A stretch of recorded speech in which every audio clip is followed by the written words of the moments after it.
Doctor صاحب عزادار ہیں اور جس گود میں انہوں نے پرورش پائی وہ ماں کتنی بڑی عزادار ہو گئی. دعا کریں پروردگار ڈاکٹر صاحب کی والدہ کی مغفرت فرمائے، ان کے قبر کو نور بی بی فاطمہ زہرا سلام اللہ علیہ سے منور فرمائے، اور حشر کے دن انہیں بی بی فاطمہ کی شفاعت عطا فرمائے اور جنت میں جوار بی بی فاطمہ عطا فرمائے.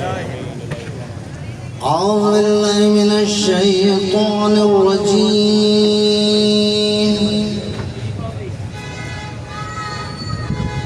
بسم اللہ الرحمن الرحیم. الحمد للہ المعروف من غیر رؤیا والخالق من غیر رویہ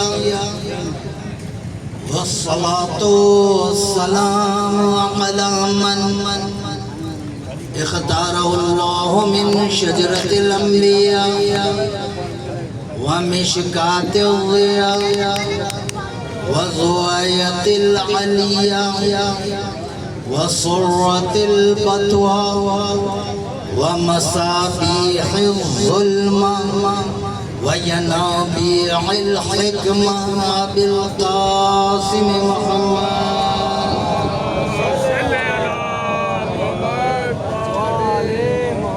وآل بيته الطيبين الطاهرين المعصومين لعنة الله على أعدائهم ومنكر فضائلهم وغاصب حقوقهم اجمعین.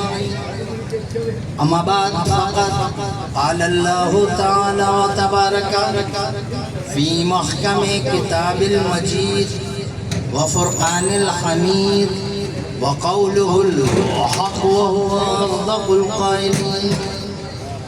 بسم اللہ الرحمن الرحیم. انا انزلناه في ليلة القدر.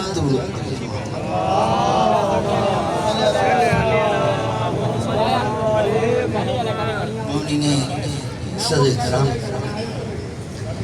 یہ جو آج کل کے دن ہوتے ہیں وہ مجالس کی بڑی مصروفیت کے ہوتے ہیں، اور میرے پاس بالکل بھی وقت نہیں تھا، مگر ڈاکٹر صاحب نے حکم دیا، ان کے حکم کو ٹالا بھی نہیں جا سکتا تھا. پھر ان لوگوں نے ڈاکٹر صاحب نے آپ لوگوں کی بڑی تعریف کی کہ بہترین مجلس ہے، تو آج میں آپ کا امتحان لینے آیا. دیکھتے ہیں 100 میں سے کتنے نمبر آپ لیتے ہیں. اچھا یہ میز بھی میں نے سامنے سے اسی لیے ہٹوائی ہے کہ بیچ میں فاصلہ نہ ہو، بلا فاصل مجلس سنیں. شروع کریں، توجہ ہے. میں نے آپ کے سامنے سورہ مبارکہ قدر کی تلاوت. رمضان میں آپ لیلۃ القدر کے نظارے بھی کرتے ہیں. سورہ قدر بہت ہی مشہور سورہ ہے، خاص طور میں نمازیوں کے. ہمارے 8ویں امام جو ہے وہ اپنی ہر واجب نماز کی ہمارے 8ویں امام اپنی ہر واجب نماز کی پہلی رکعت میں سورہ قدر الحمد کے بعد پڑھا کرتے تھے. معصوم نے فرمایا کہ اگر کسی خزانے کے اوپر سورہ قدر پڑھ کر کود دو تو اس خزانے کو کوئی نہیں کھول سکتا جب تک مالک نہ چاہے. گویا سورہ قدر نہ ہوا محافظ بن گیا. پھر معصوم نے فرمایا کہ اگر کسی مردے کی قبرستان جائیں اور اس کی قبر پر آپ اپنی 5 انگلیاں گاڑ کر 7 مرتبہ سورہ قدر پڑھیں تو جو قبر کے اندر ہے اسے تو ثواب ملتا ہی ہے، جو قبر کے باہر کھڑا پڑھ رہا ہے اسے بھی ملتا ہے. گویا سورہ قدر نہ ہوا دودھ دھاری تلوار ہو گیا، نیچے بھی فائدہ پہنچا رہا ہے، اوپر بھی فائدہ پہنچا رہا ہے. اور پھر معصوم نے فرمایا کہ اگر کوئی اپنی نماز میں باواز بلند سورہ قدر پڑھے تو ایسا ہے کہ جیسے میدان جنگ میں تلوار نکال کر جہاد کر رہا ہے. بندہ مسلح سے اٹھا بھی نہیں، تلوار اٹھائی بھی نہیں، پھر بھی مجاہد بن گیا. جو مسلح عبادت کو میدان جہاد بنا دے اسے سورہ قدر کہتے ہیں. آئیے چلے سورہ قدر کی تفسیر کرتے ہیں. میں جب آ رہا تھا میں نے سوچا کہ آپ کے سامنے کیونکہ ایک ہی مجلس ہے تو میں نے اسی لیے اس کا انتخاب کیا اور میں نے یہ دیکھنا ہے کہ آج آپ کی سماعت ہے کتنی. سورہ قدر کی تفسیر کرتے ہیں. بسم اللہ الرحمن الرحیم. انا انزلناہ فی لیلۃ القدر. اللہ کہتا ہے ہم نے اس کو شب قدر میں نازل کیا. اس کو اللہ نے نام نہیں لیا. یہ تو مترجمین کا ذاتی تصرف ہے کہ بین القوسین انہوں نے قرآن لکھ دیا مگر سورے میں کہیں قرآن کا الفاظ نہیں ہے. اللہ کہتا ہے ہم نے اس کو شب قدر میں لیلۃ القدر میں نازل کیا. میں آپ سے کہوں اس کو بلا کے لاتا ہوں جو میری طرف ہے. میں آپ سے کہوں اس کو بلا کے لاؤ. آپ کہیں گے عقل کی بات کرو. اس کو کس کو؟ نام بتاؤ. جو چیز ہمارے نزدیک خلاف عقل ہو وہ تو خالق عقل ہے. وہ کہے گا ایسے. اب تفسیر کا ایک اصول ہے. اللہ کسی آیت میں کوئی لفظ مجمل چھوڑ دے اس کی تفصیل نہ بتائے تو ایک سے زیادہ حقیقتیں مراد ہوتی ہیں. کتاب کا نام ہے مانع الاخبار. لکھنے والے ہیں شیخ صدوق. روایت کرنے والے ہیں مفضل بن عمر آپ کے چھٹے امام کے صحابی. مفضل نے آ کر کہا مولا ہمیں یہ تو معلوم ہے کہ شب قدر میں جو ہے ہمیں یہ تو معلوم ہے کہ شب قدر میں قرآن نازل ہوا مگر کیا کوئی اور حقیقت بھی شب قدر میں نازل ہوئی؟ مولا کا چہرہ رشک گلاب بن گیا.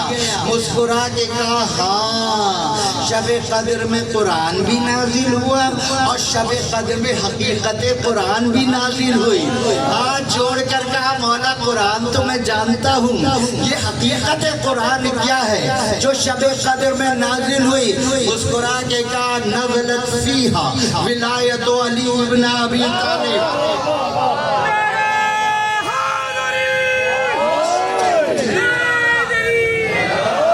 نزلت فیہا ولایت علی ابن ابی طالب.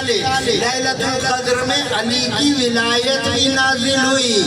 یا اللہ یہ کیا بات ہوئی؟ ولایت کسی اور رات میں نازل کرتا, قرآن کسی اور رات میں نازل کرتا. کیا میں نے اپنے رسول صادق رسول کی صداقت بھی تو تمہیں بتانی تھی. میرے رسول نے نہیں کہا قرآن مع علی, وہ علی مال قرآن. قرآن علی کے ساتھ ہے, علی قرآن کے ساتھ ہے.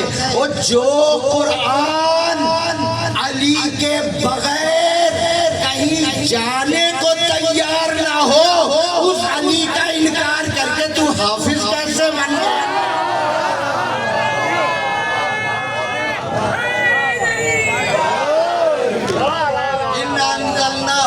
ہم نے اس کو نازل کیا. کب نازل کیا؟ لیلۃ القدر میں. یہ لیلۃ القدر ہے کیا؟ لیلۃ القدر میں نازل کیا.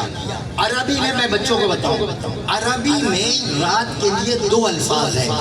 لیل مانے بھی رات, لیلۃ مانے بھی رات, اور دونوں قرآن میں استعمال ہوئے ہیں. لیلۃ یہ سورہ قدر میں اور اللہ نے لیل بھی استعمال کیا ہے. بسم اللہ الرحمن الرحیم.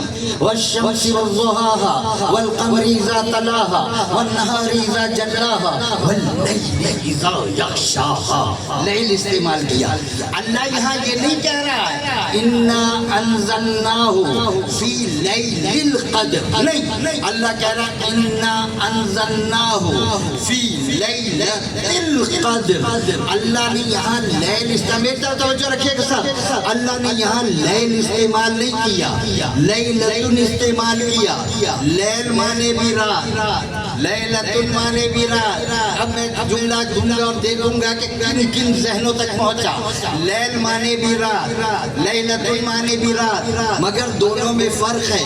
لیل ہے مذکر کا صیغہ, لیلۃ ہے مؤنث کا صیغہ. معلوم چلا رات کی بھی دو قسمیں ہوتی ہیں, مذکر رات بھی ہوتی ہے, مؤنث رات بھی ہوتی ہے. اللہ نے شب سورۃ القدر میں لیلۃ استعمال کر کے کسی مستور کی عظمت کی طرف اشارہ کیا. اللہ نے لیلۃ لیلتن استعمال کر کے کسی مستور کی عظمت کی طرف اشارہ کیا. نام میں نے نہیں لیا, معلوم تو کرے وہ کون مستور ہے جسے اللہ نے لیلتن کہا, کون مستور ہے. علماء نے لکھا اگر کسی آیت کا راز پتہ نہ لگے نا تو علم العادات سے مدد لو. میں لیلۃ القدر کے حرف پڑھ رہا ہوں, آپ گننا کتنے حرف ہیں.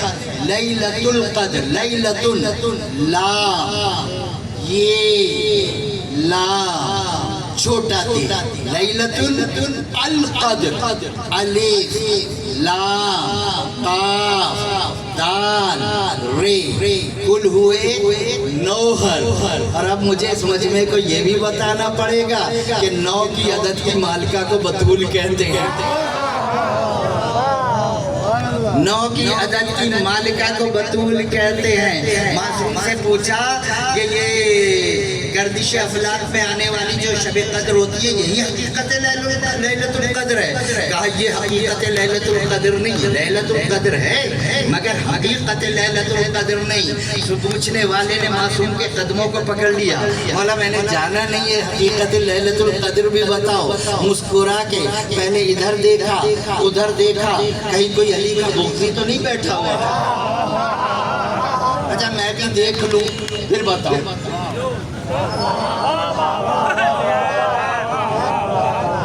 سارے علی والے ہیں, اطمینان ہے. کہا مولا یہ شب قدر جو آتی ہے یہ حقیقت لیلۃ القدر ہے. کہا یہ شب قدر ہے مگر حقیقت لیلۃ القدر نہیں. مولا حقیقت لیلۃ القدر کیا ہے؟ کہا القدر نام ہے اللہ کا, لیلۃ القدر نام ہماری دادی فاطمہ کا.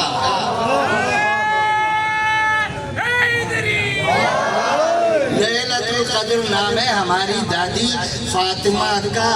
اللہ لیلۃ القدر یعنی یہ فاطمہ اللہ کی رات ہے, ساری راتیں تیری ہیں, یہ فاطمہ تیری رات کیسے ہو گئی؟ کہا رات چھپاتی ہے, رات ڈھانپتی ہے, تمہاری رات تم کو چھپاتی ہے, میری رات مجھے ڈھانپتی ہے, میری رات تمہیں ڈھانپتی ہے. کیا دیکھا نہیں اس بی بی کی چادر نے حقیقت رسالت کو چھپا لیا, حقیقت ولایت کو چھپا لیا, حقیقت امامت کو چھپا لیا.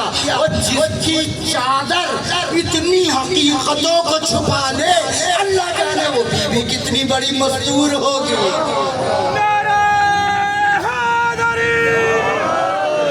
اللہ جانے وہ بی بی کتنی بڑی مستور ہوگی. اِنَّا أَنزَلْنَاهُ فِي لَيْلَةِ الْقَدْرِ. پھر اللہ کہتا ہے وَمَا أَدْرَاكَ مَا لَيْلَةُ الْقَدْرِ. لیلۃ القدر کون ہے؟ بطول. وَمَا أَدْرَاكَ مَا لَيْلَةُ الْقَدْرِ. وہ تمہیں کیا معلوم بطول کیا ہے؟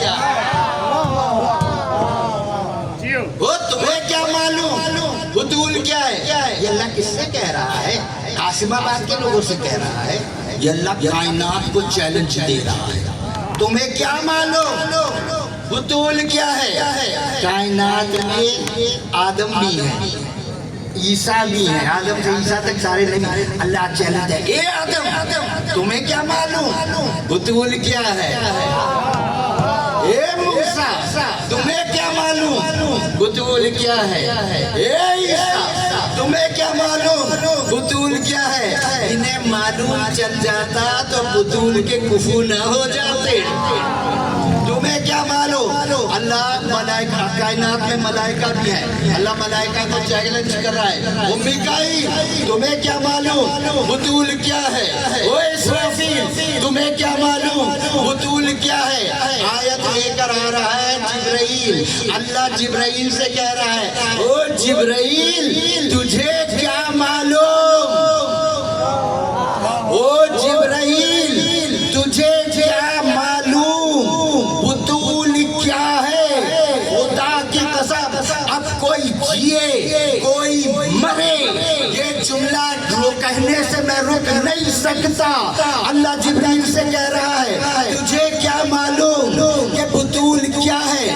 عورت جتنی باشرف ہو جائے رہتی محبوب شوہر کے ہے، اور جس علی کی زوجہ کو نوری مخلوق نہیں سمجھ سکے، اس علی کو ٹکے کے مولوی کیا سمجھیں گے؟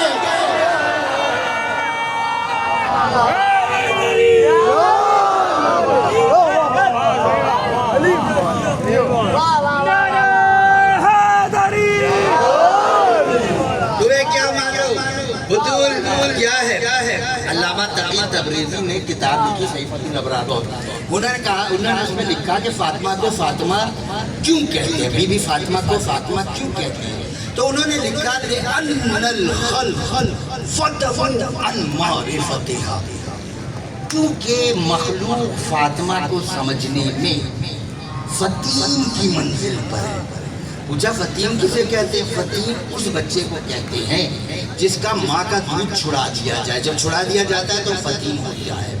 حمل اور دودھ پلانے کی مدت ہوتی ہے 30 مہینے، 9 مہینے حمل کے نکال دیں، 21 مہینے بچہ ماں کا دودھ پیتا ہے، مگر اسے پتہ ہی نہیں چلتا کہ ذائقہ کیا ہے۔ 21 مہینے بچہ ماں کا دودھ پیتا ہے۔ آپ کو پتہ ہے ماں کے دودھ کا کیا ذائقہ ہے؟ پتہ ہی نہیں، کیا دی 21 مہینے پیتا ہے، مگر پتہ نہیں کہ ماں کے دودھ کا ذائقہ کیا ہوتا ہے۔ جتنا شعور 21 مہینے کے بچے کا ہے، اتنا شعور دنیا کو فاطمہ کے سمجھنے کا ہے۔ بس نام ہی نام سنا ہے، پتہ ہی نہیں بطول ہے کیا۔ اچھا یہ تو بطول ہے نا، بطول کو کوئی نہیں جانتا۔ علی کے لیے اللہ نے قرآن میں کہا سورہ نبا میں، اما یتساءلون عن النبأ العظیم الذی هم فیہ مختلفون کلا سیعلمون ثم کلا سیعلمون۔ یہ آپ سے نبأ عظیم کا پوچھتے ہیں، یعنی بڑی خبر کا پوچھتے ہیں۔ بڑی خبر بھول گئے، چھوٹی چھوٹی خبریں یاد رہی، سچی سچی خبر بھول گئے، جھوٹی جھوٹی خبریں یاد رہی۔ اللہ کہتا ہے کہ آپ سے پوچھتے ہیں کہ یہ نبأ عظیم کیا ہے، ان سے کہہ دو پتہ لگ جائے گا، جلدی پتہ لگ جائے گا، قیامت ہے کہ نبأ عظیم کیا ہے۔ صفین کے میدان میں مخالف لشکر سے ایک شخص نکلا علی کے لشکر سے لڑنے کے لیے۔ علی کے لشکر سے ایک جوان چلا، وہ یہی آیت تلاوت کر رہا تھا۔ جو علی کے لشکر سے ایک جوان چلا، مولا نے اسے روک دیا، کہا تو رک جا۔ مولا خود میدان میں آیا اور اسے پوچھا تو کیا پڑھ رہا ہے؟ کہا مولا یہ سورہ نبا کی آیت پڑھ رہا ہوں، اما یتساءلون عن النبأ العظیم الذی هم فیہ مختلفون، میں سورہ نبا کی آیت پڑھ رہا ہوں۔ کہ مولا نے کہا تو جانتا ہے یہ نبأ عظیم کون ہے؟ کہا یہ تو نہیں جانتا۔ کہا جس سے تو لڑنے آیا ہے وہ علی تو نبأ عظیم ہے۔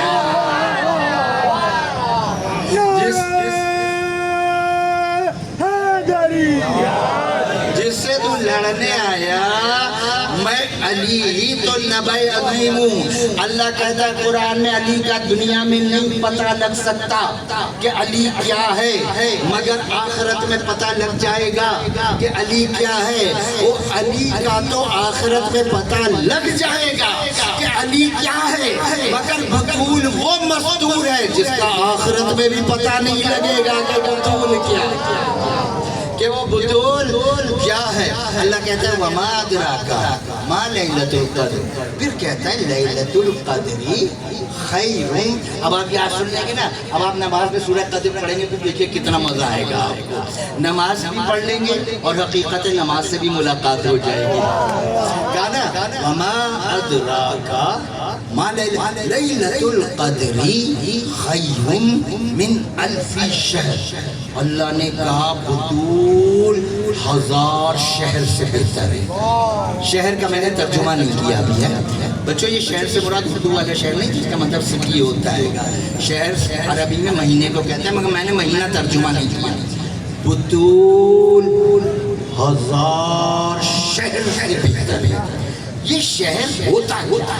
آئیے پھر قرآن سے پوچھیں، سورہ مبارکہ توبہ میں اللہ کہتا ہے ان عدت الشہور عند اللہ 12 شہرا فی کتاب اللہ یوم خلق السماوات والارض۔ اللہ کہتا ہے کہ اللہ کی کتاب میں، اللہ کے نزدیک شہر بارہ ہے. کب سے؟ جب زمین و آسمان بھی خلق نہیں ہوئے تھے. شہر بارہ ہے. ایک شخص یہ قرآن پڑھا تھا معصوم کے سامنے, یہی آیت پڑھنے لگا. معصوم نے کہا صرف پڑھ ہی رہا ہے یا سمجھ بھی رہا ہے؟ صرف قرآن پڑھنا کافی نہیں ہے. کہتے ہیں آپ کی یہ حافظ نہیں ہوتے, ہماری اندھے بھی نہیں ہوتے. یہ قرآن پڑھنا کافی نہیں ہے, قرآن کا سمجھنا بھی ہے. کہا بطول, کہا ہزار شہر. اللہ معصوم نے کہا تو یہی آیت پڑھا ہے یا اس کا مطلب بھی سمجھ رہا ہے؟ انہوں نے کہا مولا سیدھا سا مطلب ہے. اللہ کہہ رہا ہے کہ بطول, اللہ کہہ رہا ہے کہ سال کے مہینے 12 ہیں. اچھا اللہ یہ کہہ رہا ہے سال کے مہینے 12 ہیں, تو پھر اللہ آگے جو کہہ رہا ہے جب زمین و آسمان کی خلق نہیں ہوئے تھی, مہینے بنتے ہیں ہفتوں سے, ہفتے بنتے ہیں دنوں سے, دن بنتے ہیں صبح و شام سے, صبح و شام بنتے ہیں سورج اور چاند سے. جب سورج چاند تھا ہی نہیں تو دن بھی نہیں تھا, جب دن تھا ہی نہیں تو ہفتہ بھی نہیں تھا, جب ہفتہ تھا ہی نہیں تو مہینہ بھی نہیں تھا. خیر سے کہتے ہیں پھر آپ بتائیے نا یہ شہر سے کیا مراد ہے؟ مسکرا کے کہا اللہ کہتا ہے اللہ کے نزدیک ہمیشہ سے اماموں کی تعداد 12 ہے. اماموں کی تعداد 12. کہتا ہے کہ یہ شہر کیوں کہا؟ اس لیے لشہرتہم فی الدنیا والآخرہ, کیونکہ ان کی شہرت دنیا اور آخرت دونوں میں ہے, اس لیے ان کو شہر کہا. اللہ نے کہا یعنی اب سنیے, شہر سے مراد امامت. اللہ کیا کہہ رہا ہے؟ بطول 1000 امامتوں سے افضل ہے. اس میں مولا علی شامل نہیں ہے, مولا علی تو باقی نہیں اس کے. بطول 1000 امامتوں سے افضل ہے, 1000 امامتوں سے افضل ہے. اسی لیے تو ہمارا 11واں امام کہتا تھا نحن حجت اللہ علی خلقی والفاطمۃ حجت علینا, ہم کائنات پر حجت ہے, ہماری دادی بطول ہم پر حجت ہے. بطول 1000 امامتوں سے افضل ہے. میں آپ کو چھوٹی سی امامت دکھاؤں, پھر آپ سمجھے گا بطول کتنی افضل ہے. ابراہیم امام ہیں, ابراہیم کی امامت ہے قدرہ, ہمارے 12 کی امامت ہے سمندر. وہ جو قطرہ امام ہے نا وہ کہتا ہے اللہ کے سامنے ربی ارنی کیف تحیی الموتی, اے اللہ بتا تو مردے کو کیسے زندہ کرتا ہے. اللہ کہتا ہے اولم تؤمن, ایمان نہیں لائے, نبی بن گئے, شیخ الانبیاء ہو گئے, ایمان نہیں لائے. قال بلا, ایمان تو ہے, ولکن لیطمئن قلبی, لیکن قلب کو اطمینان چاہیے. اب جو اطمینان والے لوگ نفس مطمئنہ ہوں گے وہ ابراہیم سے تو افضل ہوں گے نا, اطمینان چاہیے. اللہ کہتا ہے فخذ اربعۃ من الطیر فصرهن الیک ثم اجعل لكل جبل منهن جزءا ثم ادعوهن یاتینک سایہ. جاؤ ابراہیم 4 پرندے پکڑو, توجہ رکھیں, 4 پرندے پکڑو, ذبح کرو, ان کو قیمہ کرو, قیمہ آپس میں ملاؤ, پتہ ہی نہیں لگے کون سا کس کا جز ہے, اور 4 پہاڑوں پر بکھیر دو. پھر ان پرندوں کی منقار پکڑ کے آواز دیکھ دو اور ہماری قدرت کا تماشا دیکھو. ابراہیم نے کیا کہا تھا اللہ سے, اے اللہ تو بتا تو مردے کو کیسے زندہ کرتا ہے. آپ کسی کارپینٹر کے پاس جائیں اور آپ اس سے پوچھیں یہ کرسی کیسے بنے, وہ کیا وہ یہ کہے گا کہ یہ لکڑی اٹھاؤ خود ہی بنا کے دے گا.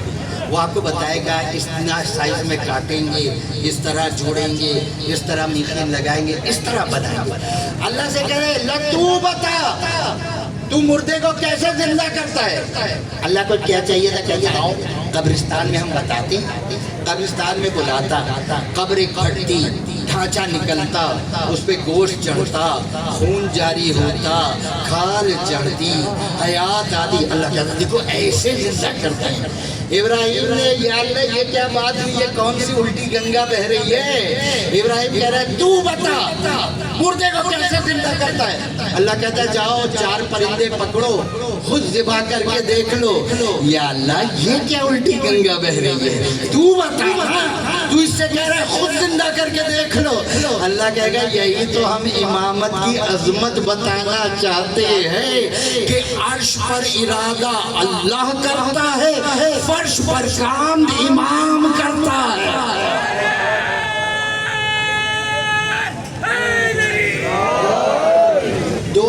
ایک زیارت مطلقہ امام حسین کے جملے ہیں مفاتیح الجنان میں، اس میں ہے ارادت الرب فی مقادیر امورہ تہبط الیکم وتصدر من بیوتکم، کائنات کے بارے میں اللہ کا ارادہ اے آل محمد پہلے تم پر نازل ہوتا ہے، پھر تمہارے دروازے سے احکام بڑھتے ہیں۔ اللہ رزق دینے کا ارادہ کرتا ہے، پہلے آل محمد پر نازل ہوتا ہے، پھر آل محمد کے دروازے سے رزق ملتا ہے۔ اللہ حیات دینے کا ارادہ کرتا ہے، پہلے آل محمد پر نازل ہوتا ہے، پھر آل محمد کے دروازے سے حیات ملتی ہے۔ اللہ اولاد دینے کا ارادہ کرتا ہے، پہلے آل محمد پر نازل ہوتی ہے، پھر آل محمد کے دروازے سے موت ملتی ہے۔ اللہ موت دینے کا ارادہ کرتا ہے، پہلے یہ ارادہ آل محمد کے پر نازل ہوتا ہے، پھر آل محمد کے دروازے سے موت کے احکامات ملتے ہیں۔ اور جب 14 کے بغیر موت نہیں آتی تو 14 کو مانتے ہوئے موت کیوں آتی ہے؟ ان کو مانتے ہوئے تمہیں موت کیوں آتی ہے؟ اللہ نے کہا امامت۔ اب ابراہیم نے کیا کیا؟ 4 پرندے پکڑے، ذبح کیا، قیمہ قیمہ کر دیا، ملا دیا، پتہ ہی نہیں لگا کس کا قیمہ ہے۔ 4 پہاڑوں میں بکھیرا، منقارے پکڑ کے آواز دی، تمام جز بلند ہوئے، ہر جز نے دوسرے جز کو پہچانا، کوئی جز غلط جز سے نہیں ملا، جز ملے تو کل بالوں پر نکلے۔ پھر وہ چلے اپنی منقاروں کی طرف، کوئی کسی غلط منقار سے نہیں ملا، سب اپنی اپنی منقار سے ملے اور چلے گئے آسمان پر اللہ کی حمد کرتے ہوئے۔ یہ جو 4 پرندے تھے اس میں 2 حلال گوشت تھے، 2 حرام گوشت تھے۔ حلال گوشت بھی ابراہیم کے بلانے پر آئے، حرام گوشت بھی آئے۔ میں کہوں گا چلو حلال گوشت آئے سمجھ میں آتا ہے، یہ حرام گوشت تم کیوں چلے آ رہے ہو ابراہیم کو بلانے میں؟ وہ کہیں گے ہم حرام ہیں مگر نمک حرام نہیں ہے، نبی نے بلایا ہے، نبی نے بلایا ہے۔ اللہ نے کہا یہ ابراہیم کے ہاتھوں سے اللہ نے حیات دلائی۔ یہ ہے ایک چھوٹی سی امامت، بطول ایسی 1000 امامتوں سے افضل ہے، بطول ایسی 1000 امامتوں سے افضل ہے۔ پھر اللہ آگے کہتا ہے تنزل الملائکۃ ور۔ اب دیکھیں 2 نزول ہو گئے، شروع میں کہا انا انزلناہ، ایک وہ نزول اور ایک تنزل۔ یہ جو انزلناہ ہے یہ ماضی کا صیغہ ہے، ہم نے نازل کر دیا۔ یہ جو تنزل ہے یہ مضارع کا صیغہ ہے۔ اچھا بچوں کو سمجھاؤں، زمانے 3 ہوتے ہیں نا، انگلش میں بھی اردو میں، ماضی، حال، مستقبل، لیکن عربی میں زمانے 2 ہوتے ہیں، ماضی اور مضارع۔ جو مضارع ہوتا ہے اس میں حال کے معنی بھی ہوتے ہیں، مستقبل کے معنی بھی ہوتے ہیں۔ یہ جو تنزل ہے ایکچولی دراصل یہ تتنزل، ایک تیر گر گیا ہے اس نے کلام سے، یہ جو ہے اس میں حال کے معنی بھی ہے، مضارع کے معنی بھی ہے۔ اللہ کہتا ہے ہم نازل کرتے ہیں ملائکہ کو اور روحوں کو، نازل کرتے تھے، نازل کرتے ہیں، نازل کرتے رہیں گے، نازل کرتے تھے، نازل کرتے ہیں، نازل کرتے رہیں گے۔ جب رسول تھے تو رسول کے پاس ملک فرشتے آتے تھے، آج بتاؤ کس کے پاس فرشتے آتے ہیں؟ آج بتاؤ کس کے پاس فرشتے آتے ہیں؟ کہاں فرشتے آتے ہیں؟ یا تو اس آیت کو قرآن سے نکال دو، اگر آج بھی فرشتے آتے ہیں تو بتاؤ کس کے پاس فرشتے آتے ہیں؟ کہتے ہیں بیت کی چھت پر آتے ہیں، تمہیں بیت یاد رکھتا ہے، اہل بیت بھول جاتے ہو، کہتے ہیں بیت کی چھت پر آتے ہیں، بتاؤ آج کہاں فرشتے آتے ہیں؟ معلوم چلا کوئی مثل رسول موجود ہے، کوئی خوشبو رسول موجود ہے، کوئی خون رسول موجود ہے، تو تمہارے پاس ایک بھی نہیں، ہمارا تو 12واں موجود ہے، تمہارے پاس ایک بھی نہیں، ہمارا تو 12واں موجود ہے۔ ملائکہ آتے ہیں اور روح بھی آتی ہے۔ روح کیا ہے؟ معصوم سے پوچھا کہ جبریل کو کہا، تو کہا جبریل تو ملک میں شامل ہو گیا۔ اب بچوں دیکھیں، ایک ہوتے ہیں فرشتے ملک، یہ اتنی بڑی تعداد میں مولانا نہج البلاغہ میں کہتے ہیں کہ عرش پر قدم رکھنے کی جگہ نہیں جہاں کوئی نہ کوئی فرشتہ نہ ہو۔ ایک مخلوق ہے اللہ کی آسمانوں پہ، روح القدس، یہ اتنی عظیم مخلوق ہے اور یہ بھی اس دن نازل ہوتی ہے حجت خدا کی بات۔ معصوم سے پوچھا کہ یہ روح کیا ہے؟ قرآن میں اللہ نے کہا وَلَقَدْ آتَيْنَا عِيسَى ابْنَ مَرْيَمَ الْبَيِّنَاتِ وَأَيَّدْنَاهُ بِرُوحِ الْقُدُسِ، ہم نے عیسیٰ کو معجزہ دیا اور ہم نے عیسیٰ کی تائید کی روح القدس سے، یعنی عیسیٰ معجزہ نہیں دکھا سکتے جب تک روح القدس کی تائید حاصل نہ ہو۔ عیسیٰ مردے زندہ کرتا ہے، نہیں کر سکتے جب تک روح القدس کی تائید حاصل نہ ہو۔ عیسیٰ شفا دیتے ہیں، نہیں دے سکتے جب تک روح القدس کی تائید حاصل نہ ہو۔ عیسیٰ معجزے دکھانے میں روح القدس کا محتاج ہے۔ معصوم سے پوچھا یہ روح القدس ہے کیا جس کے اتنے اختیارات ہیں؟ مسکرا کے کہا عالم ازل میں ہمارے فضائل کے باغ سے پہلا جو پھل نکلا وہ اس میں تھوڑا سا چکھ لیا تھا، اس کے پاس اتنے اختیار آ گئے، اور جن کے باغ کا پھل اتنے اختیار رکھتا ہو اللہ جانے باغ والے کیا ہوں گے۔ عیسیٰ معجزے دکھا نہیں سکتا جب تک روح القدس کی تائید حاصل نہ ہو۔ اب ایک جملہ دے رہا ہوں، سب کی سمجھ میں شاید مشکل ہے، بچوں کی نہیں آئے لیکن بڑوں کی آ جائے گی، جس کی سمجھ میں آئے مجھے جواب دے۔ احد کے میدان میں حسان بن ثابت نے مولا علی کی شان میں کچھ شعر لکھے۔ رسول نے کہا اے حسان، جب تک تو ہماری تائید کرے گا، جب تک تو ہماری شان میں لکھے گا، روح القدس تیری تائید کرے گا۔ وہ روح القدس جس کا عیسیٰ محتاج ہو، علی کے مداح کی زبان پر بولتا ہے، علی کے مداح کی زبان پر بولتا ہے۔ ملائکہ نازل ہوتے ہیں، روح القدس نازل ہوتے ہیں، کیا لے کے؟ کل امر۔ اب یہ اللہ کا کل ہے، ہمارا کل نہیں ہے جس میں سے کوئی جز چھوٹ جائے۔ کل امر لے کر نازل ہوتے ہیں۔ یہ امر کیا ہے؟ آئیے قرآن سے پوچھے امر کیا ہے؟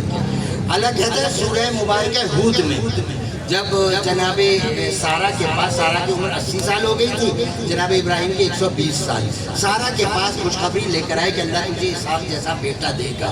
فَبَشَّرْنَاهَا، ملائکہ نے سارہ کو خوشخبری دی۔ قالت، تو سارہ نے کہا یا ویلتا أَأَلِدُ وَأَنَا عَجُوزٌ وَهَٰذَا بَالِي شَيْخًا إِنَّ هَٰذَا لَشَيْءٌ عَجِیبٌ، ہائے میں مر گئی، مجھے اولاد ہوگی، مجھے کیسے ہو سکتی ہے؟ میں 80 سال کی بڑھیا، میرا شوہر 120 سال کا بڑھا، مجھ کو اولاد کیسے ہو سکتی ہے؟ اس وقت فرشتوں نے کہا قَالَ أَتَعْجَبِينَ مِنْ أَمْرِ اللَّهِ، تو اللہ کے امر پر حیرت کا اظہار کرتی ہے۔ امر کا مطلب یعنی جب مایوسی کی عمر میں اولاد کا ملنا امر کہلاتا ہے۔ مایوسی کی عمر میں اولاد کا ملنا امر کہلاتا ہے۔ کل امر آتا ہے ہماری حجت کے پاس، مایوسی کی عمر میں اولاد کا ملنا امر کہلاتا ہے، آتا ہے حجت کے بعد۔ یہی وجہ تو ہے کہ یہ 14 جب اپنی مزاج کی معراج پر آ جائیں تو عورت ہے، مرد کو بھی ماں بنا دیتے ہیں۔ کیا دیکھا نہیں؟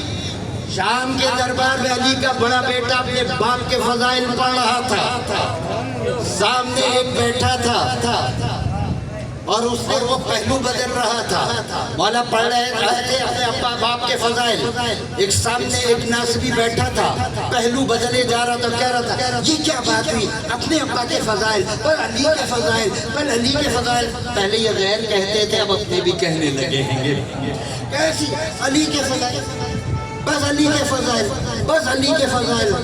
جب اس کی بدتمیزی حد سے بڑی تو ذوالجلال کی جلال کو جلال آیا، پیشانی پر تیوریاں ابھری۔ مولا نے اس کی طرف دیکھ کر کہا تستحیین بین الرجال، وہ تجھے شرم نہیں آتی؟ عورت ہو کے مردوں میں بیٹھا ہوا ہے، تجھے شرم نہیں آتی؟ عورت ہو کے مردوں میں بیٹھی ہوئی ہے۔ اب جو گردنیں مڑی تو خلقت بتبدیل، طینت تبدیل، خصلت تبدیل، جو بیٹھا تھا وہ بیٹھی ہو گیا۔ مولا نے اسے کہا تھا لو شیطو، یاد رکھ اگر میں چاہوں تو عراق کو شام کر دوں، شام کو عراق کر دوں، مرد کو عورت کر دوں، عورت کو مرد کر دوں۔ اس نے کہا تھا یہ کیسے ہو سکتا ہے؟ اس پہ مولا نے کہا تجھے شرم نہیں آتی؟ عورت ہو کے مردوں میں بیٹھی ہوئی ہے۔ پلٹ کر دیکھا، خصلت تبدیل، طینت تبدیل، فطرت تبدیل، اور جو خلقت پر حکمرانی کرے انہیں کو تو آل محمد کہتے ہیں۔ تبدیل، وہ اٹھ کر بھاگی، ابھی تو بھاگی ہو گیا ہے نا، پہلے بھاگا تھا۔ وہ اٹھ کر بھاگی، جیسے ہی وہ بھاگی پیچھے سے کہا جا کہاں رہی ہے؟ پوری سزا تو سن، سارا عیالوں کا رجلن، وہ گھر میں جسے تو بنام شوہر چھوڑ کر آئی، وہ گھر میں جو جسے تو بنام زوجہ چھوڑ کر آئی تھی وہ تیرا شوہر ہو چکا ہے، وہ تیرا شوہر ہو چکا ہے۔ لوگوں نے قدموں کو پکڑا، حسد، اتنا جلال، مولا معاف کر دے، کہا کر دیں گے، معاف کرنے ہماری عادت ہے، مگر اس کی سزا تو پوری ہونے دو۔ کہا مولا ابھی اور سزا باقی ہے؟ کہا ہاں۔ کہ اس کی سزا تو پوری ہونے دو۔ کہا مولا اور سزا باقی ہے؟ کہا ہاں ابھی اس کی اور سزا باقی ہے۔ کہا مولا اور سزا اس کی کیا ہے؟ کہا ابھی یہ ایک مخنث کی ماں بنے گی۔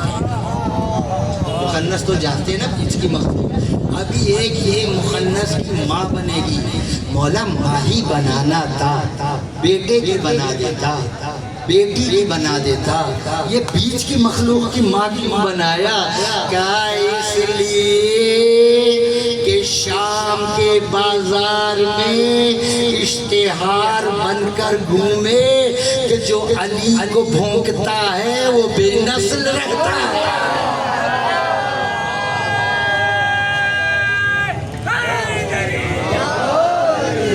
علی کو بھونکتا ہے وہ بے نسل۔ اچھا مولا نے 4 دعوے کیے نا، مرد کو میں چاہوں تو مرد کو عورت بنا دو، عورت کو مرد بنا دو، اور عراق کو شام بنا دو، شام کو عراق بنا دو، تو مرد کو عورت، عورت کو مرد، یہ تو دکھا دیا۔ مولا نے یہ بھی کہا تھا عراق کو شام بنا دو، شام کو عراق بنا دو۔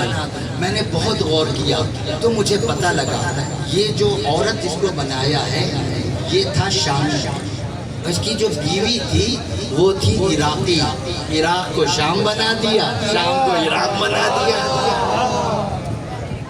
شام کو عراق بنا دیا، عراق کو شام بنا دیا۔ تنزل الملائکۃ والروح فیہا بإذن ربہم من کل امر، ہر امر لے کر ان کے پاس آتے ہیں۔ جو بھی قرآن میں امر ہے وہ ان سے ملے گا۔ اولاد امر ہے تو 14 سے ملے گی، رزق امر ہے تو 14 سے ملے گا، حیات امر ہے تو 14 سے ملے گی۔ لوگ پوچھتے ہیں آل محمد سے کیا کیا مانگیں؟ جو جو امر ہے وہ 14 سے مانگو، 14 مانگنے ہیں تو اللہ سے مانگو۔ جو جو امر ہے وہ 14 سے مانگو، 14 مانگتے ہیں تو اللہ سے مانگو۔ کل امر ان کے پاس آتا ہے۔ سلام یا خطہ مطلع الفجر، سلامتی ہے کب تک؟ جب تک فجر طلوع نہ ہو۔ اس کا مطلب ہے یہ بچے بھی سمجھ لیں گے جب فجر آ جائے گی تو پھر سلامتی نہیں ہے۔ معصوم سے پوچھا مولا یہ فجر فسے کون ہے جس کو اللہ نے کہا کہ جب تک فجر نہ آ جائے تو سلامتی ہے؟ انہوں نے کہا ہمارے 12ویں کا لقب ہے، ہمارے 12ویں کا لقب ہے فجر۔ جب تک ہمارا 12واں نہ آ جائے کرو جو کرنا ہے کوئی بھی نہیں ہوگا، شیعوں کو قتل کرو کوئی بھی نہیں پکڑے گا، دھماکے کرو کوئی بھی نہیں پکڑے گا، دشمنی کرو کوئی بھی نہیں پکڑے گا، فتوے لگاؤ کوئی بھی نہیں پکڑے گا۔ کب تک؟ جب تک 12واں نہیں آ جاتا۔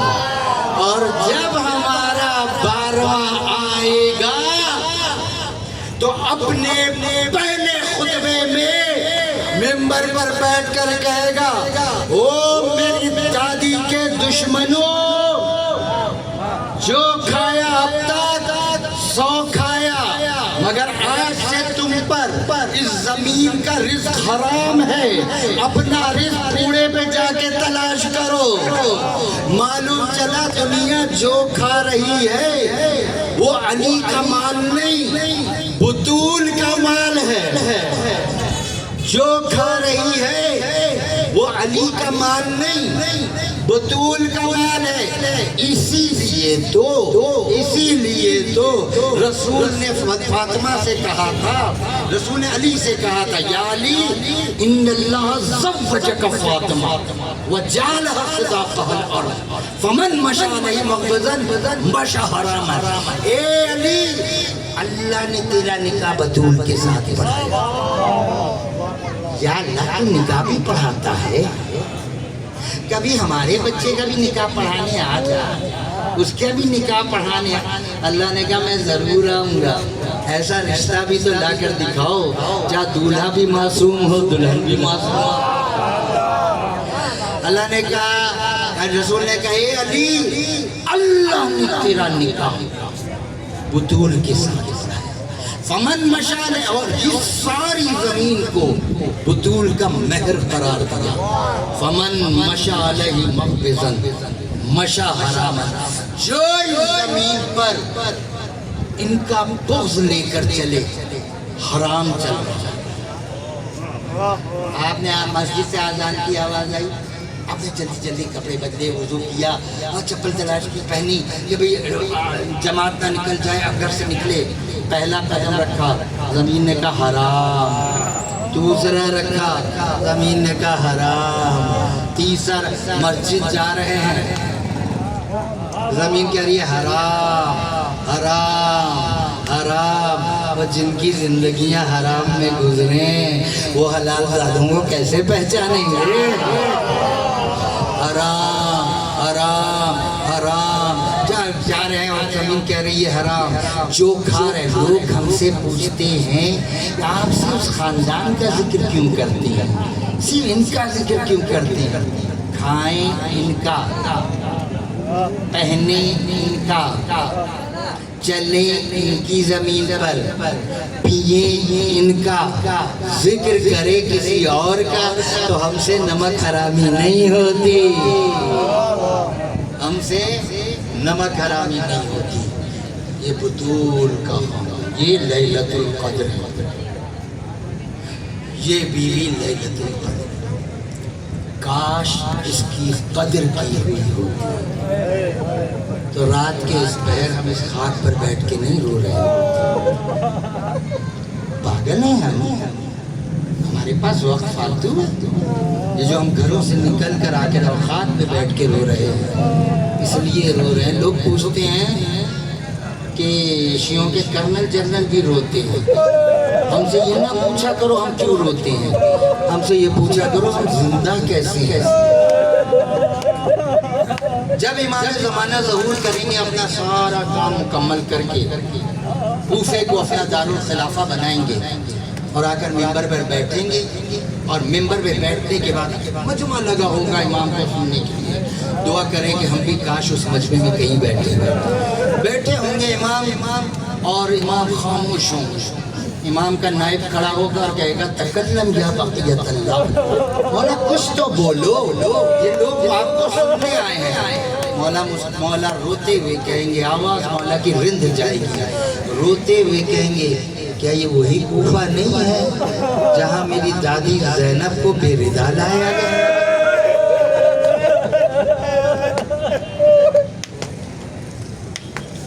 خدا کی قسم اس جملے کے بعد تو ہمیں مر جانا چاہیے۔ آپ رونے کی بات کر رہے ہیں، کیا یہی وہ کوفہ نہیں ہے جہاں میری دادی کو بے ردا لایا گیا؟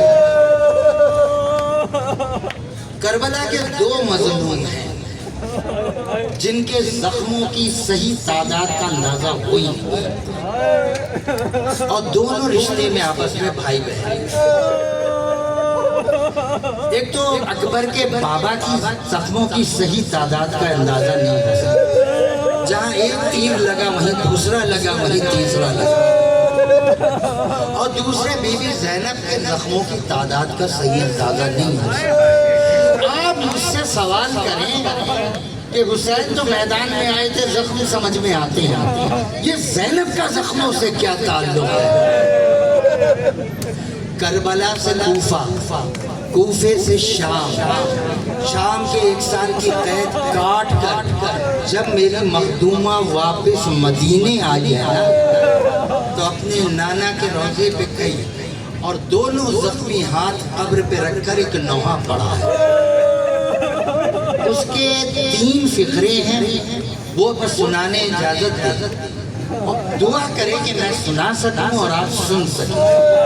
اپنے نانا کی قبر پر زخمی ہاتھ رکھے اور ہاتھ رکھ کر کہا یا جدہ جئتک مجروحۃ العینین ومکسورۃ الجبین ومرفوعۃ الظہر، اے نانا ہم تیرے پاس آئے، کیسے آئے؟ مجروحۃ العینین، ایسے آئے منانا کہ ہمیں اتنا جگایا گیا، اتنا جگایا گیا، ہماری آنکھوں کی بینائی ختم ہو گئی، سامنے سے باقر گزر جائے میں نہیں پہچان والی، سجاد گزر جائے میرے آنکھوں کی بینائی ختم ہو گئی۔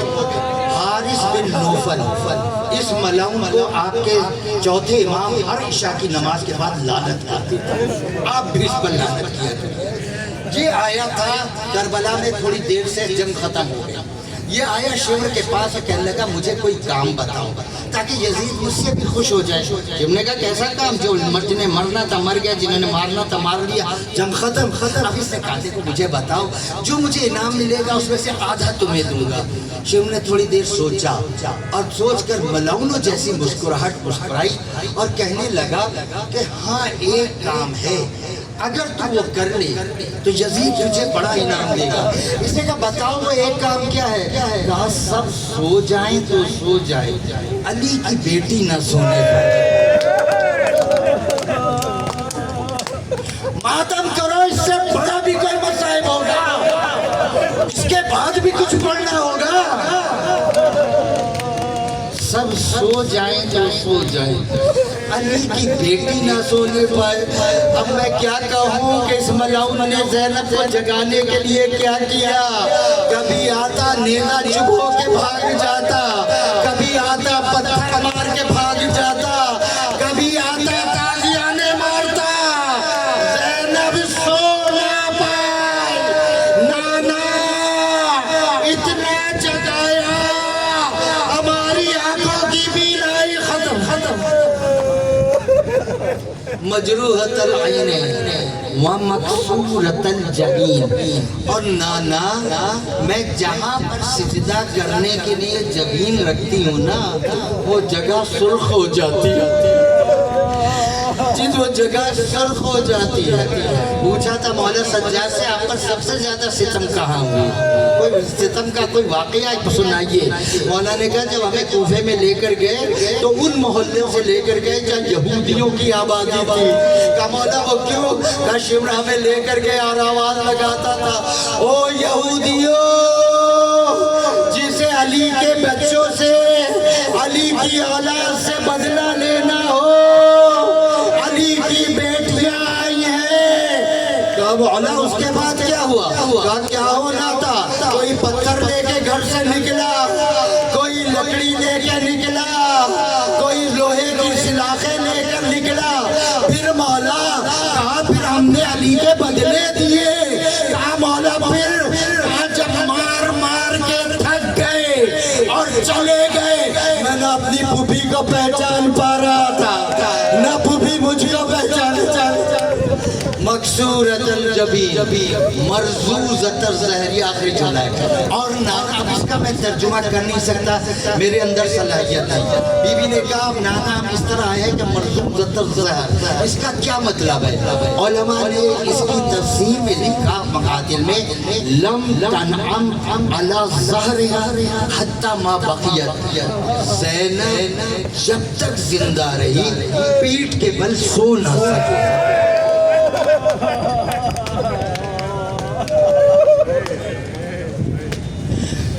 زینب جب تک زندہ رہی پشت کے بل سو نہیں سکی. کیوں نہیں سو سکی؟ بس ایک منظر دکھاتا ہوں. حسین چلے عصر عاشور کو سکینہ کی کلائی پکڑ کے زینب کو کہا میری بیٹی سے ہوشیار رہنا. اب جو قافلہ چلا پھر اونٹ چلائے نہیں گئے ہیں اونٹ دوڑائے گئے ہیں. ماؤں کی گودوں میں بچوں نے اچھلنا شروع کر دیا. مائوں نے ناد علی پڑھنا شروع کر دیا. جو بچہ گرتا اونٹ پیر اٹھاتا ماں دیکھتی رہتی بچہ روندا جاتا. ایک بس ظالم روکتے نہیں تھے. ایک طریقہ تھا روکنے کا کہ زینب اپنے آپ کو اونٹ سے گرا دیا. چلتے چلتے سکینہ اونٹ سے نیچے